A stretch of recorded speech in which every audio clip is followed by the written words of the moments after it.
Sophie Massieu, c'est l'heure de votre journal de la culture. Mais oui, on va commencer par une exposition parisienne pour ceux qui viennent nous voir ou pour les Parisiens qui sont restés à la capitale. Oui. Et par une exposition, Lise, qui vous en mettra plein les yeux. Elle s'intitule Jackie, une icône. Jackie, pas du Club Dorothée. Non, j'avais autre chose encore. J'avais Jackie Quartz. Oui. Ah ouais, non, mais... Bon, Jackie Kennedy. Eh oui, voilà, vous avez trouvé, vous êtes trop forte. Ouais. J'ai gagné quoi? Vous avez gagné le droit de me laisser terminer Très mon bien, journal de la culture. Allez-y, Sophie. 25 ans après sa mort, donc la mort de Jackie Kennedy, on reprend nos esprits. Pardon. La Galerie Joseph dans le Marais a regroupé une centaine de clichés sur cette First Lady qui était à la pointe de la mode, mais pas seulement. On dit aussi que son mari, John, vous savez, le président, Oui. en 1961, lors d'une visite officielle à Paris, aurait déclaré être celui qui accompagnait Jackie Kennedy. La dame était née en juillet 1929 dans une famille plutôt aisée de New York. Elle était passionnée d'équitation, elle est restée tout au long de sa vie, et puis elle a su aussi, en dépit de son rôle de First Lady, garder toute sa personnalité, l'imprimer à la mode et à l'art, notamment en restaurant la Maison Blanche. Et au fil des ans, toute la famille a su se mettre en scène, John et Caroline, les deux enfants du couple, étant assez largement sollicités pour donner une belle image de la famille américaine, et ce, même si on sait combien John, alors le père ce coup-ci, était un grand séducteur.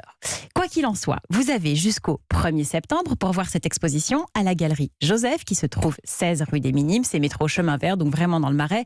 La galerie est ouverte de 11h à 20h, y compris les jours fériés, et puis des nocturnes sont ouvertes jusqu'à 22h les vendredis et les samedis. C'est très bien ça, les nocturnes. Sophie, vous êtes ambitieuse puisque nous partons maintenant pour un tour du monde en 5 jours. Carrément. Oui, mais oui, moi vous savez, je ne manque pas d'ambition, mais en même temps je me suis pas compliqué la vie parce que pour ça, Lise, en fait, il suffit de vous rendre dans le Vercors. Tout simplement, et nous qui voulions faire un tour du monde bêtement. Entre Grenoble et Gap, et de prendre un billet ou un pass, je vous laisse le choix, je suis sympa, pour le festival Mince Alors, Mince M-E-N-S, pas mince comme le... voilà, du nom de la commune qui héberge ce festival dit d'échange et de création. En résumé, c'est, comme il se qualifie lui-même, un road trip, un voyage musical de l'Orient à l'Amérique latine en passant par l'Éthiopie. Alors qu'est-ce qu'on fait? On chante, on écoute du oud ou de la guitare et on danse.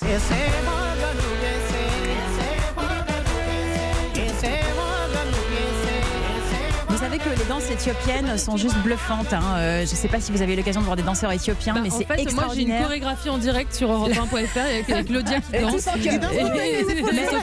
Mais là, c'est pas les Éthiopiens en Côte d'Ivoire. Non, ils ont une transe incroyable. Moi, j'ai eu l'occasion d'en voir, d'avoir mes mains sur les épaules du danseur. C'était extraordinaire. Oui, aussi. Alors, ce festival Mince Alors, c'est du 6, donc aujourd'hui, au 10 août. Les spectacles sont proposés dans divers lieux de la petite ville de Mince, le temple, le château, le jardin. Comptez une moyenne de 9 € par spectacle, mais nombre d'entre eux sont aussi gratuits. Et les enfants de moins de 6 ans ne payent pas leur place. Le centre culturel qui se trouve place de la Mairie est un lieu idéal pour en savoir plus. Dans la jungle, terrible jungle, le lion est mort ce soir. Qu'est-ce que vous m'apprenez, Sophie? Le lion est mort. Mais non. Ça. Mais non, mais rassurez-vous, Lise, tout va bien. Arrêtez, rangez vos Kleenex. Vous pouvez sourire de nouveau, tout va bien.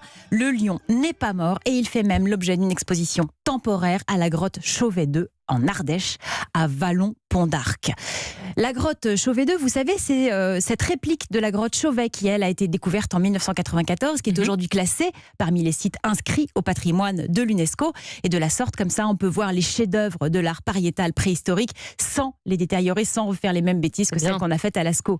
Et donc, en ce moment, une exposition qui s'intitule Des lieux et des hommes y est proposée. Valérie Mollès, vous êtes responsable culturelle, scientifique et pédagogique. Bonjour madame. Bonjour. De cette grotte. Alors, qu'est-ce qu'on voit dans cette exposition? Parlez-nous un petit peu de ces lions.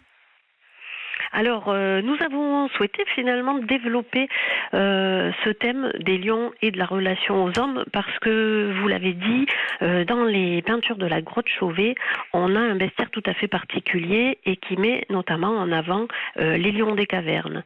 Et c'est comment les hommes du Paléolithique se sont vus à travers ce félin, puisqu'ils l'ont représenté dans les grottes profondes, comme la grotte Chauvet, mais aussi à travers des sculptures, et ils ont même sculpté des des hommes composites entre des corps humains et des têtes de lion. Donc en fait, ça a été notre point de départ pour développer finalement le rôle déterminant de tous les grands félins dans les cultures, les mythes et les croyances des peuples qui les ont côtoyés. Donc cette exposition elle nous permet d'explorer la relation entre hommes et grands félins de la préhistoire à nos jours, et on a la grande chance de pouvoir présenter des œuvres extraordinaires, un lionceau venant tout droit du permafrost qui a 50 000 ans et qui vient donc de Sibérie, mais aussi des animaux naturalisés qui viennent du Muséum d'histoire naturelle, et toutes les œuvres, puisqu'à chaque fois on a présenté l'animal modèle et on a fait rayonner autour, à travers des œuvres d'art, toutes les preuves qu'on avait de cette relation. Et c'est donc le Louvre, le Quai Branly, le musée Guimet-Cernouchi, les grands musées de Berlin qui nous ont, et quelques musées plus locaux qui nous ont prêté des œuvres. Donc c'est plus de 170 œuvres qui nous permettent d'explorer à travers un prisme, on va dire, à la fois artistique, archéologique, ethnologique et naturaliste. Et c'est ce qui fait l'originalité de cette exposition, qui nous permet de développer cette relation tout à fait particulière de la préhistoire à aujourd'hui. Mais alors comment est-ce qu'on l'explique justement, cette relation aussi particulière depuis des siècles entre les félins et nous? Qu'est-ce qui fait qu'on les aime tant ou qu'on s'y intéresse tant? Il y a un comportement, on va dire, dans les groupes de félins qui ressemblent et qui peuvent se comparer à un groupe d'humains dans son organisation, sa manière de traiter les jeunes lionceaux. Et l'homme a dû à la fois s'observer aussi, hein, c'est un peu une introspection finalement, à des époques, que ce soit de la préhistoire, mais un peu plus récemment, dans des cultures qu'on appellerait aujourd'hui animistes. Et finalement, se voir à travers le lion, c'est aussi se voir de manière valorisante, mais pouvoir se comparer à, finalement, sur Terre, il y a deux grands prédateurs, ce sont les grands félins et les hommes. Donc au départ, voilà, c'est ce rapport entre nature et culture qui n'est pas tout à fait clair et dans lequel il n'y a pas complètement de frontières déterminées, qui fait qu'il y a toujours eu un rapport qui est éminemment de proximité, et effectivement on l'a encore aujourd'hui, non ? Quand on se rend compte de la frénésie autour des petits félins aujourd'hui et des chats qui deviennent nos animaux favoris. Merci beaucoup. L'exposition des lions et des hommes est visible jusqu'au 22 septembre prochain, et de nombreuses autres animations, sont aussi proposées dans la grotte, qui plaisent aux petits et aux grands, donc il faut y aller. L'entrée pour les grands, c'est 16,50 €. Pour les enfants de 10 à 17 ans, c'est 7,50 €. Merci beaucoup. Bonne fin de journée.